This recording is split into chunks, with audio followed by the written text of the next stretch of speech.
दोस्तों, पाइप के बेसिक के हिसाब से और इंटरव्यू के हिसाब से भी आज का टॉपिक बहुत ही महत्वपूर्ण है।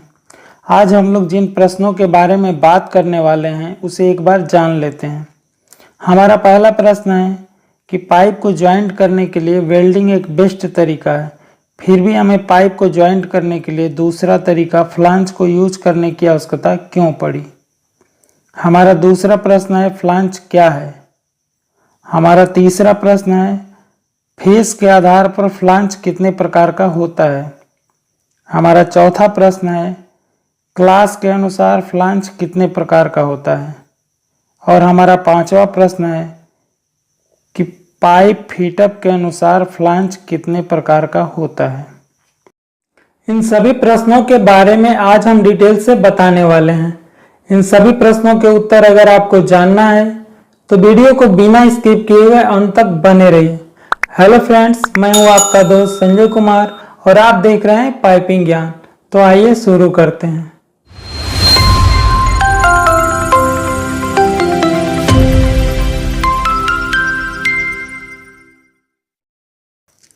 अगर पाइप को जोड़ना ही है तो डायरेक्ट वेल्डिंग करके ही जोड़ सकते हैं, फिर फ्लांज लगाकर जोड़ने की क्या आवश्यकता है। इससे हमें ज़्यादा मटेरियल यूज करना पड़ेगा और ज़्यादा खर्च भी बैठेगा। इस बात को अगर हम लोग समझ जाते हैं तो हमें पाइप को फ्लांज से जोड़ने की आवश्यकता क्यों पड़ी ये भी समझ जाएंगे। इसे समझने के लिए एक एग्जाम्पल लेते हैं। जैसे एक पाइप की लाइन जा रही है और हमें पाइप को लंबा ले जाना है, लेकिन आप लोगों को पता ही है कि पाइप के लेंथ का एक फिक्स साइज होता है।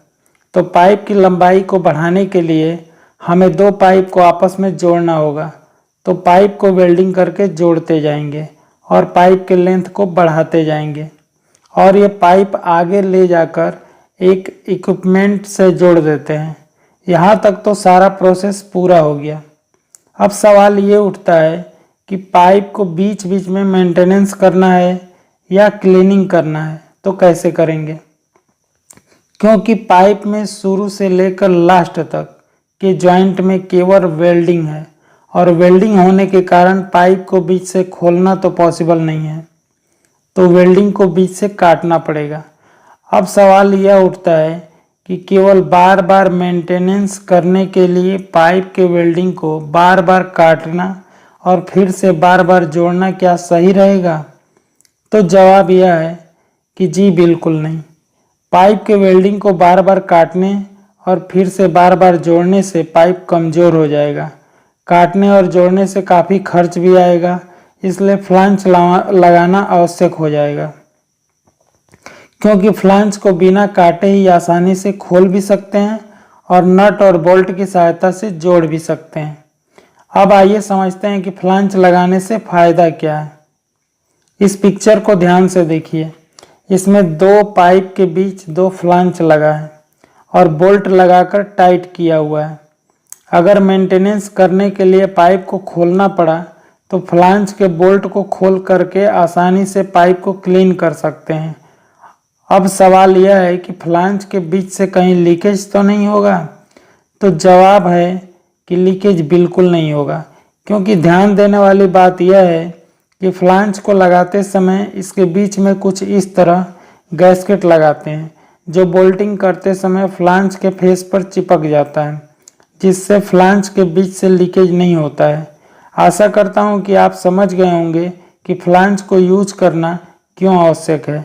तो हम कह सकते हैं कि फ्लांज जो है वो वेल्डिंग के बाद पाइप को ज्वाइंट करने का दूसरा तरीका है, जिससे पाइप को मेंटेनेंस करने में काफ़ी आसानी होती है। Types of flange according to face.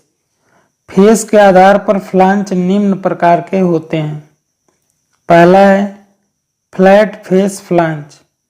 इसमें फ्लांज का जो फेस होता है वो फ्लैट होता है, जैसा कि पिक्चर में आप देख सकते हैं।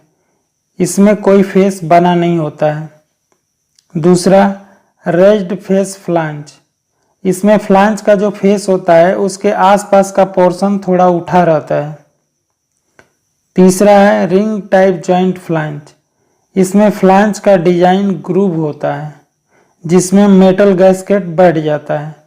इस टाइप का फ्लैंज हमेशा हाई टेम्परेचर और हाई प्रेशर में यूज होता है। चौथा है मेल एंड फीमेल फ्लैंज। ये दोनों फ्लैंज हमेशा एक ही साथ यूज होते हैं। इसमें मेल फ्लैंज का फेस हल्का उठा रहता है और फीमेल फ्लैंज के फेस में ग्रुप बना रहता है, जिससे दोनों फ्लैंज आपस में एक दूसरे में ही बैठ जाते हैं और इस तरह का फ्लैंज हीट एक्सचेंजर में यूज किया जाता है। पांचवा है tongue and groove flange. Male और फीमेल फ्लैंज की तरह ये दोनों फ्लैंज भी हमेशा एक ही साथ यूज होते हैं और इसका फेस भी मेल फीमेल फ्लैंज की तरह ही बना होता है और उसी के तरह काम भी करता है। इस तरह का फ्लैंज हीट एक्सचेंजर में यूज किया जाता है। Types of flange according to class. Pressure और टेम्परेचर के रेटिंग के आधार पर फ्लैंज निम्न क्लास के होते हैं। कई लोग इसे पाउंड के नाम से भी जानते हैं।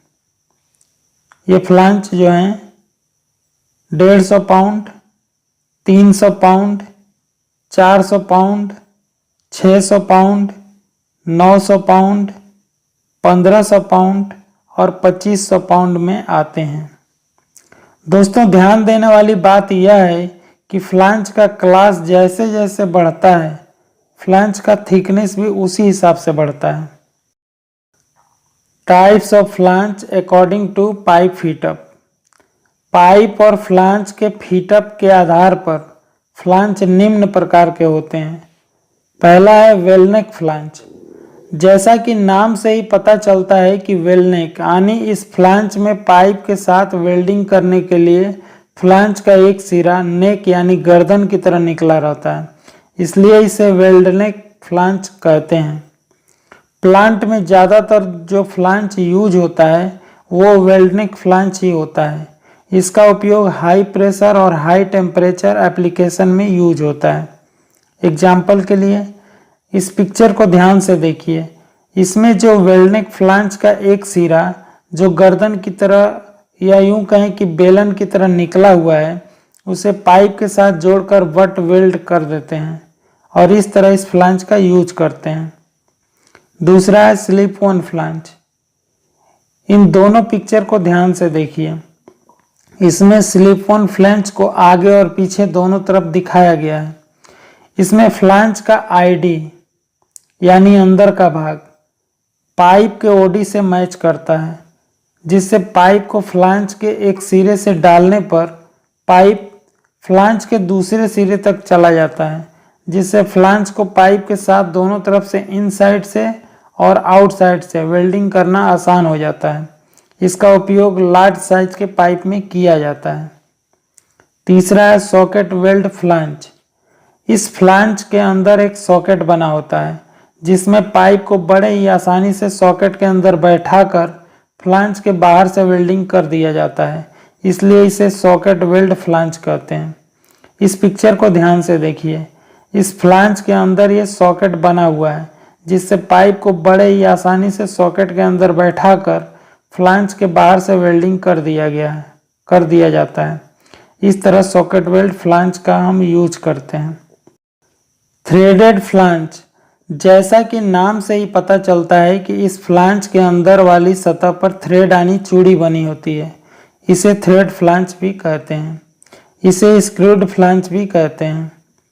इसका उपयोग हाई प्रेशर और हाई टेम्परेचर एप्लीकेशन में नहीं किया जाता है। ज़्यादातर इसका use utility, airline, water line में किया जाता है। एग्जाम्पल के लिए इस पिक्चर को ध्यान से देखिए। ये एक पाइप है।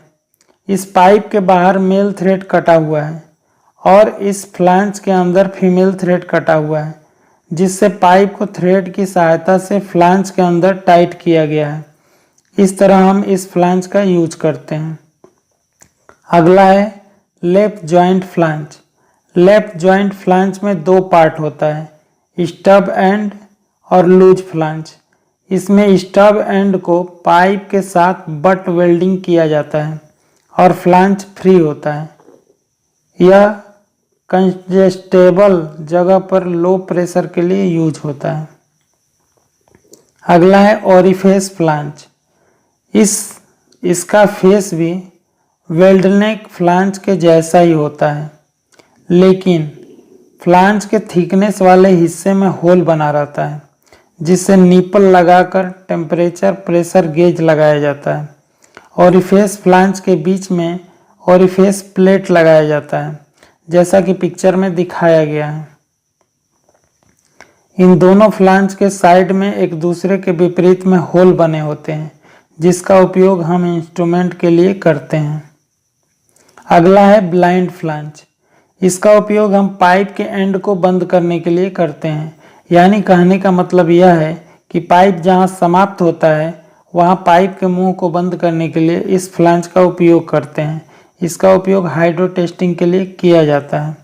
एग्जाम्पल के लिए इस पिक्चर को ध्यान से देखिए। इसमें एक पाइप सामने की तरफ जा रहा है और यहाँ इस पाइप को हमें और आगे की तरफ नहीं ले जाना है, तो हम क्या करेंगे, हम यहाँ ब्लाइंड फ्लांज को लगाकर पाइप का मुंह बंद कर देंगे और इस तरह हम इस ब्लाइंड फ्लांज का यूज करते हैं। अगला है रिड्यूसिंग फ्लांज। जैसा कि नाम से ही पता चलता है कि रिड्यूसर जैसा ही काम करता है, इसलिए इसे रिड्यूसिंग फ्लांज कहते हैं। एग्जाम्पल के लिए जैसे इस पिक्चर को ध्यान से देखिए। इसमें बीच में जो रिड्यूसर है उसके दोनों साइड दो फ्लांज अलग अलग साइज के लगे हुए हैं जिसको लगाकर हम पाइप के साइज को चेंज कर सकते हैं। अगला है इंटीग्रल फ्लांज। इसमें फ्लांज को पाइप या इक्विपमेंट के साथ ढाल कर बनाया जाता है। इसे इंटीग्रल फ्लांज कहते हैं जैसा कि पिक्चर में दिखाया गया है। तो दोस्तों आई होप कि ये वीडियो आपको काफ़ी पसंद आया होगा। अगर वीडियो पसंद आया है तो इसे लाइक कीजिए, अपने दोस्तों के साथ शेयर कीजिए और अगर आपके मन में कोई सवाल है तो कमेंट में लिखकर पूछ सकते हैं। अगर आप हमारे चैनल पर नए हैं और हमारे चैनल को सब्सक्राइब नहीं किया है तो हमारे चैनल को सब्सक्राइब कर बेल आइकॉन प्रेस कर लीजिए ताकि हमारी नई वीडियो की नोटिफिकेशन आपको मिलती रहे सबसे पहले। तो मिलते हैं अगले वीडियो में, तब तक के लिए खुश रहिए, मुस्कुराते रहिए।